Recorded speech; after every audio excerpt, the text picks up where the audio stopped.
last decade, and exports internationally have tripled over the last 10 years.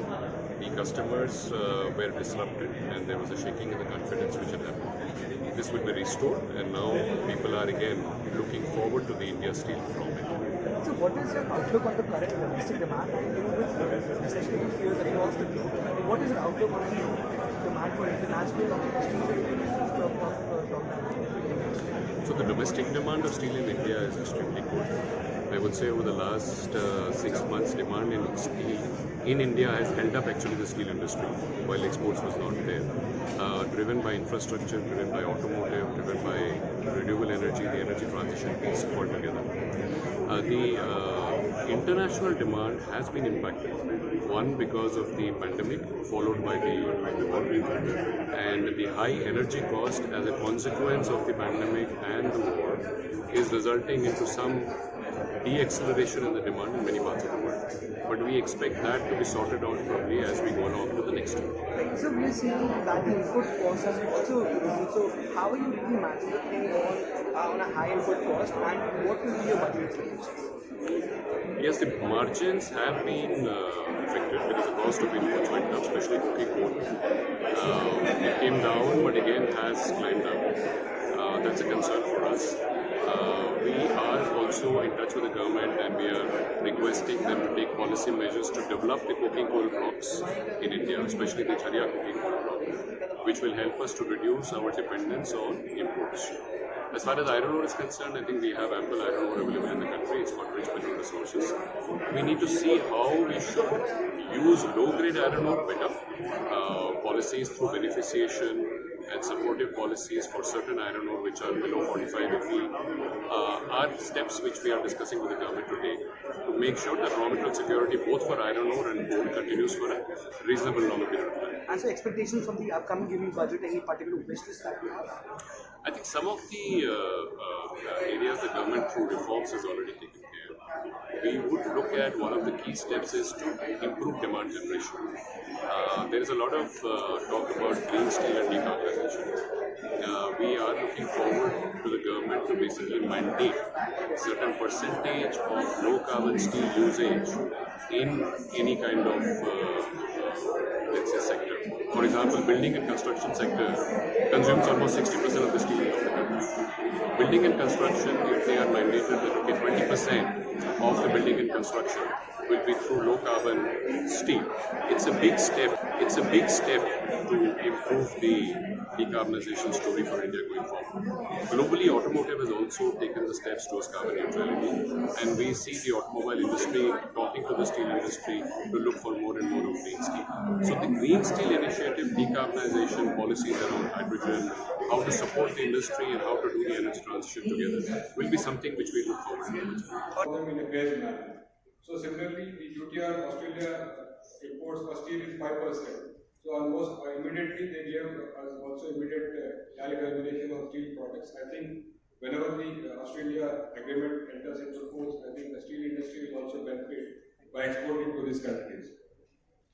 So now you can see India is now negotiating with many countries, like with the UK, Canada, EU, and also we will also be launching the GCC negotiation shortly.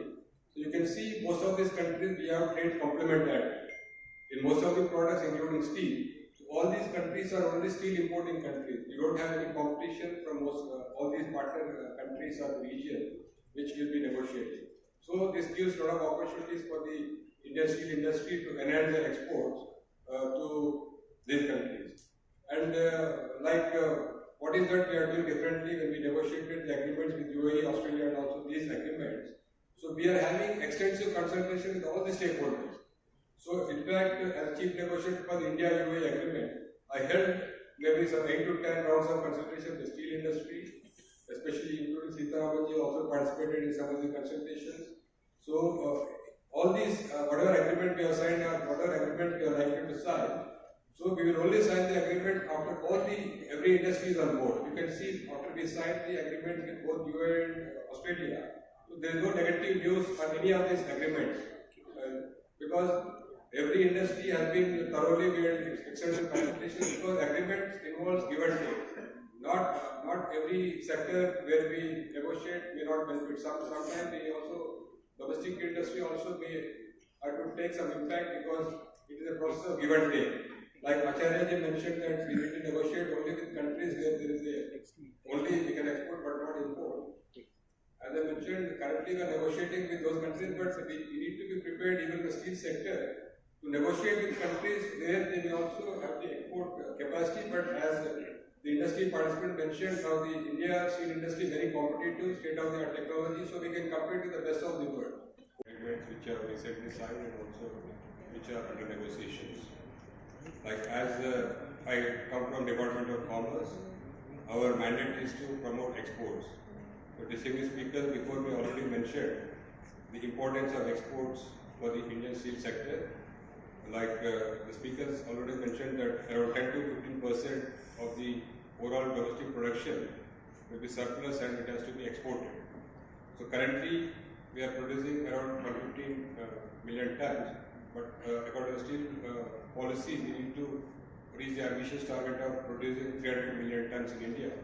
So that gives a lot of opportunities for exporting, especially to double and triple also Indian steel export, because if you have to maintain that ratio of 10 to 15% of the domestic production, so the exports are very important for the Indian steel sector. So we are trying to support the Indian steel industry by reducing or eliminating both the tariff and non-tariff barriers. So recently, just in the month of February, we have signed the agreement with the UAE, the Comprehensive Economic Partnership Agreement, which entered into force from 1st of May this year. Similarly, in Australia, we have signed the Economic Cooperation and Trade Agreement on 2nd of April, which hopefully we are hoping that will enter into force within a few weeks' time.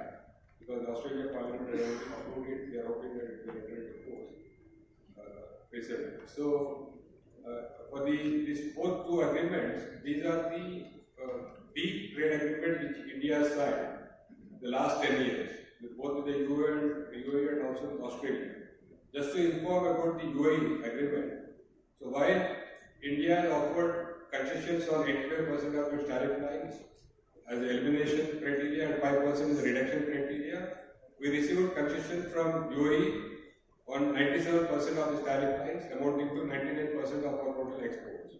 So on steel products also, the UAE offered concessions on almost all the lines under Chapter 72, immediate tariff elimination on many products, phased elimination over a period of 5 to 10 years, and only few lines with tariff reduction.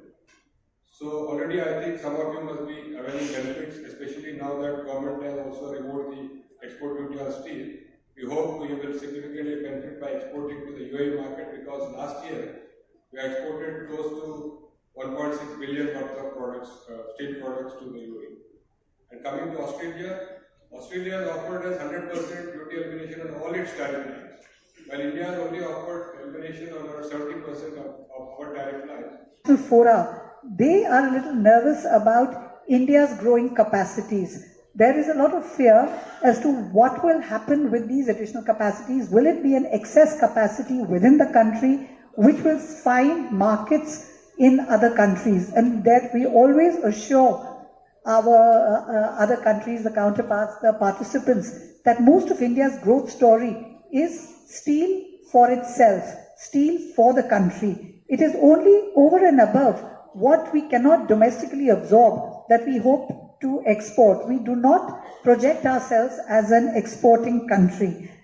And when we talk about the FTAs, that has been correctly pointed out by Mr. Acharya, the earlier FTAs were all signed about 20 years ago when the steel industry was not as mature. The kind of steel we were producing was more basic kind of steel. But I assure you that when the FTAs are now being worked out, India is now in a position of strength. It is not in a mood to actually export its raw materials in the form of sort of giving concessions. There is going to be more stringent dialogues, discussions, and more give and take, where we will see that our steel will find markets without any concessions of steel that we are actually dealing with. And today the steel industry is so mature. We are producing all kinds of grades, but we were seeing certain amount of import coming into the country, though it has been falling. there was import from about 8 million tons now down to about 3 to 4 million tons that the country was seeing. What our Prime Minister has been talking about is the Atmanirbhar Bharat. Keeping that in mind, a deep study was done regarding what are the products that are currently not produced adequately in the country. And I say the word adequately very responsibly because a lot of those grades were being produced, but there's potential for using these specialty steel grades more in the country, for the country, as well as for export. There was an export potential in this regard. Keeping all this in mind, after the deep study, certain grades of steels were identified which needed to be produced within the country, and the government decided to give that little impetus, the fillip, that these be produced, and in this regard, the PLI scheme was formulated. The PLI scheme so far launched, we'd like to call it PLI 1 because after we've launched the scheme, there have been so many more requests regarding so many more grades, more support that could also probably be incorporated. So in this PLI scheme as it stands today, we've received robust number of applications, and I'm happy to inform that I think about 67 of the grades by the different producers has found favor. These will shortly be, MOUs will be signed. This will result in investment of about 42 or nearly 43,000 crores, producing close to about 28 million tons capacity within the country. As we all are aware that there is a certain time in ramping up the steel capacity productions. So the producers tell us that this specialty steel by the end of the PLI period would produce about 10 million tons, but will slowly be ramped up to, the capacity will be about 28 million tons. So the imports that the country is seeing, we will see a considerable dip in the kind of imports of these specialty steels. The country will be Atmanirbhar, and thereafter, as has been correctly pointed out by Mr. Singhal, that the steel produced in this country is primarily for its domestic consumption. It is actually, our per capita is so low, our infrastructure so much more needs to be done, so much absorbing capacity exists in the country. In fact, if I may say so, that whenever we go on international fora, India has now become the second largest. And when India became the second largest, obviously a lot of steel came in. And in the economy, you will find there are demand fluctuations. So if you look at it, India became the net exporter of steel in FY19. And since then, it has been the net exporter of steel. But if you look at that export is hardly about 10% of the total production which the country has. So it has a good foothold, but it is not an export-driven industry is an important point which we all should understand. Second thing is, if you look at steel industry, so what happens is that in any country or in any economy, the demand is gradual. It's a linear demand, it keeps going up like this. The gradient may vary, and India is fortunate that we have a very sharp gradient of 7 to 8%. But it is a gradient, whereas when the steel capacity comes in, it comes in steps. So you put up a 6 million ton steel plant, you put up a 3 million ton steel plant. So suddenly you find 3 million ton coming in a step. And that creates sometimes a gap between the demand and supply. Now, if you look at in India, I think all the steel companies, whether in government or whether in private sector, have got very, very good, ambitious and realistic growth plans. And you'll keep seeing these steps.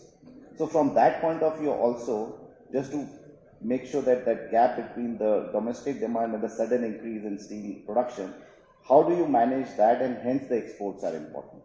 So that's again a very important point, that we must continue to have an export of about 10 to 15%. Just to give you an example, that when the export duty came in, if you look at the data of September and October, you'll find that suddenly in these 2 months, India has become a net importer of steel. But I'm sure going forward again it will become an exporter of steel, because the capacities have came up and your demand is going up gradually. The third thing is in terms of what Jayant was talking about in terms of competitiveness, and I'll just give you an example. Anybody in steel industry who has been dealing with automotive industry would find that automotive industry is the most discerning industry. If you can supply to automotive industry, you can supply to anyone and everyone, whether it's hot rolled, whether it's cold rolled, whether it's downstream, coated, galvanized, everything is used there. High tensile, gigapascal, all those phrases which you have heard. So auto industry is a kind of a benchmark to say that you have arrived if you are able to supply to steel industry, to auto industry. And all the steel makers are supplying to auto industry. Automakers are hard